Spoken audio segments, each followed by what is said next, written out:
rejoicing is good for you. You ever feel bad when you're rejoicing? I don't. Rejoicing, it makes you feel great. And it not only reflects perhaps your state of mind, but rejoicing actually helps to build your state of mind. In a deep way, we were made to rejoice. To give praise to our God. To rejoice. Everyone loves a good party, don't they? A celebration. We all love to rejoice. And Paul emphasized the importance of rejoicing. What did he say?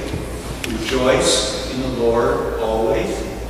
And I will say it again, rejoice.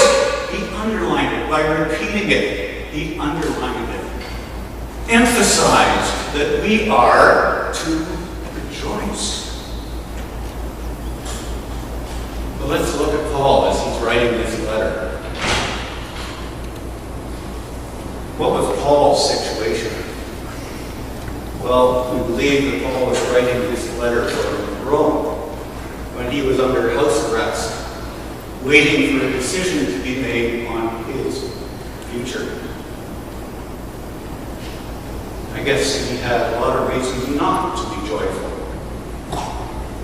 Not only was he not able, because he was under house arrest, he was not able to go out and preach freely the way he wanted to, the way he was commissioned to.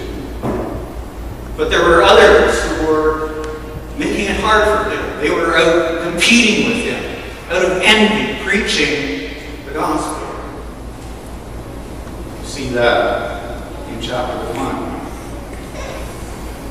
And then as you move on into chapter 1, you see that Paul is probably reflecting that he may be near the end of his life. He's saying, is it better for me to live or to die? If I live, then I can continue what I've been commissioned to do, to preach the good news of Jesus Christ. But if I die, I'll be with him. What do I do? Paul, I think, sensed the end was near. Paul was not a stranger to problems. Let's turn over to 2 Corinthians for a minute. Keep your finger in Philippians as well. The 2 Corinthians 11. There's a great list. You think you've got it bad? Listen to this. I have worked much harder, been in prison more frequently, been flogged more severely, and been exposed to death again and again. 5 times I received from the Jews the 40 lashes minus 1. 3 times I was beaten with rods. Once I was stoned.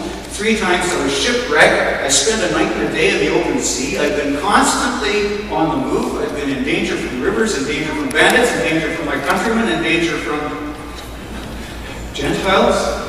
And it doesn't stop there. In danger in the city, and in danger in the country, in danger at sea, and in danger from false brothers. I have labored and toiled and often gone without sleep.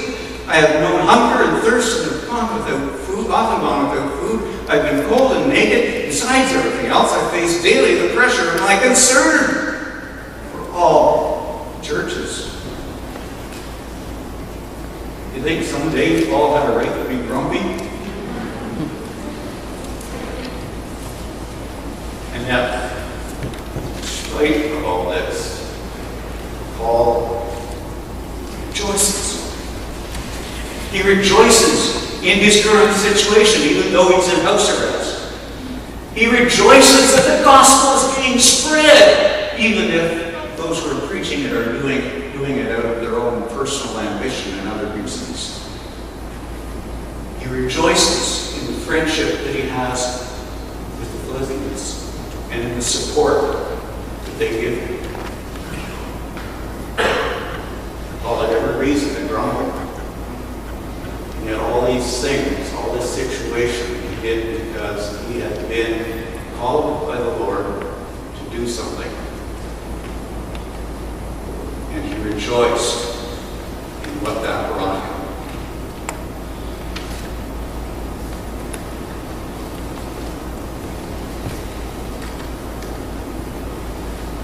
we can rejoice easily in the good things that God does for us. But what happens when things don't go so well? Teresa of Avila was a 16th century nun. She was one who taught us a great many lessons on prayer. And she knew hardship. She knew how to face it honestly. She was a very determined woman. And again, like Paul, knew what she had been called to do. And on one particular occasion, she had been called to go on a journey that was very important. But on that journey, she was feverishly ill and having all sorts of trouble with this ailment.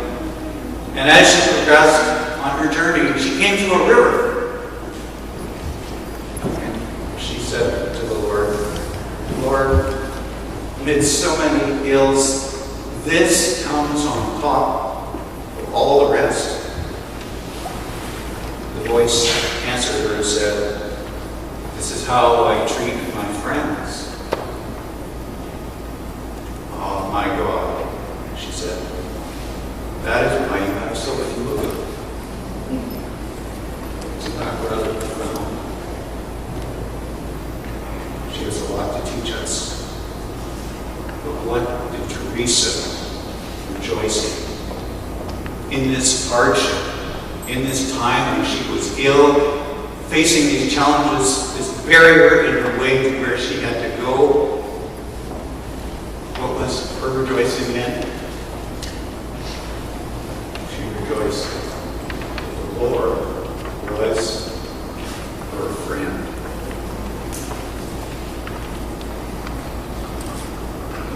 What keeps you from rejoicing? Is there something, I don't know, at work? Boss doesn't even know who you are, and if he or she has anything to say to you, it's only to criticize you. Is there something at home that is ripping you apart? Is your health giving you problems? It seems insurmountable. What is it that might be getting in your way of rejoicing? I think when you come right down to it, the real problem is that we rejoice in ourselves. We try to rejoice in our own strength, in what we do, in what we can accomplish, in our success. So when things are going well, that's fine. But you know that's not going to go on forever. Things may collapse around you. You may be dragged down into feeling that desperation. How can you rejoice in a time like that? The problem is, you're not rejoicing in the right thing, the right person. You're rejoicing in yourself rather than in the Lord. The result of that is when people look at you, do they see the gentleness that Paul talks about? We read it earlier in 4:9, I think it was, just after 4:9. Let your gentleness be evident to all. Is your gentleness evident to all? Is the joy that should be in your life evident to all?